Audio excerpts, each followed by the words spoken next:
Hi friends, welcome to Nanchi's kitchen. ఈరోజు మనం ఎంతో రుచిగా మరియు కమ్మగా ఉండే కోకోనట్ రైస్ ఎలా చేయాలో తెలుసుకుందామా? ఈ కోకోనట్ రైస్ చికెన్ ఫ్రైలోకి కాంబినేషన్గా అద్భుతంగా ఉంటుందండి. అలాగే పిల్లల లంచ్ బాక్స్లో కూడా మీరు ఇది చేసి పెట్టేయచ్చు అన్నమాట. నేను చెప్పిన విధంగా మీరు చేసుకున్నట్టయితే మంచి కోకోనట్ రైస్ని మీరు ఎంజాయ్ చేస్తారు. ఇప్పుడు ఈ కోకోనట్ రైస్ని ఎలా చేయాలో చూసేద్దామా? ముందుగా స్టవ్ వెలిగించుకొని ఇలాంటి వెడల్పు గిన్నె ఒకటి పెట్టుకోవాలండి. గిన్నె వేడెక్కాక ఇందులో 2 స్పూన్స్ ఆయిల్, అలాగే 1 స్పూను నెయ్యి కూడా వేసేసుకోవాలి. ఈ ఆయిల్ వేడెక్కిన తర్వాత ఇందులో 10 నుంచి 15 వరకు జీడిపప్పు వేసుకొని ఎర్రగా వేయించుకుందాం.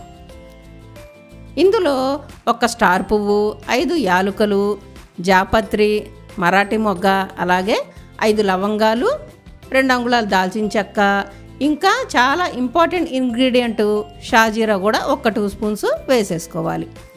తరువాత 2 పచ్చిమిర్చిని ఇలా చీలికలుగా చేసేసుకొని అందులో వేసుకోవాలి.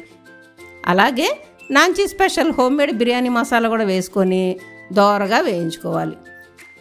ఇది కూడా వేగిన తర్వాత 2 రెబ్బల కరివేపాకు, ఇంకా 1 స్పూన్ జీలకర్ర కూడా వేసేసుకుందాం.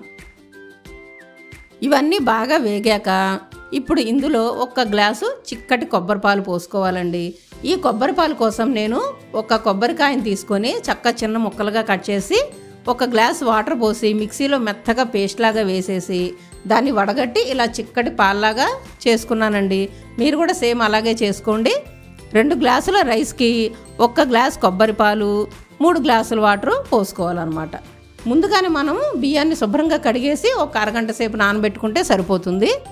ఇప్పుడు రుచికి సరిపడా ఉప్పు కూడా వేసేసుకొని మూత పెట్టి 10 నిమిషాలు సిమ్లో పెట్టేసి మరగనివ్వాలన్నమాట. ఇది మరుగుతూ ఉండగా ఒక్కసారి మొత్తం కలుపుకొని మనం ముందుగా నానబెట్టుకున్న బియ్యాన్ని ఇందులో వేసేసేయాలి. ఇలా 5 నిమిషాలు హైలో పెట్టుకోవాలండి. తరువాత మూత పెట్టుకొని ఇంకొక 10 నిమిషాలు కుక్ అవనిద్దాం. మధ్యలో ఇలా ఒక్కసారి అడుగంటకుండా కలుపుకోవాలి. మూత పెట్టేసుకొని ఇంకొక 10 నిమిషాలు ఉడకనిద్దామండి. ఇది ఉడికిన తర్వాత కట్ చేసి పెట్టుకున్న కొత్తిమీర కూడా వేసేసి ఒక్కసారి మిక్స్ చేసుకొని మూత పెట్టేసి జస్ట్ 5 మినిట్స్ ఉంచేసి స్టవ్ ఆఫ్ చేసుకోవడమే. చూసారా, ఎంతో పొడి పొడిగా గుమగుమలాడే కోకోనట్ రైస్ ఎంత ఈజీగా చేసేసుకున్నామో. అంతే, ఎంతో టేస్టీగా ఉండే కోకోనట్ రైస్ రెడీ. మీరు కూడా ట్రై చేసి టేస్ట్ చేసి ఎంజాయ్ చేయండి.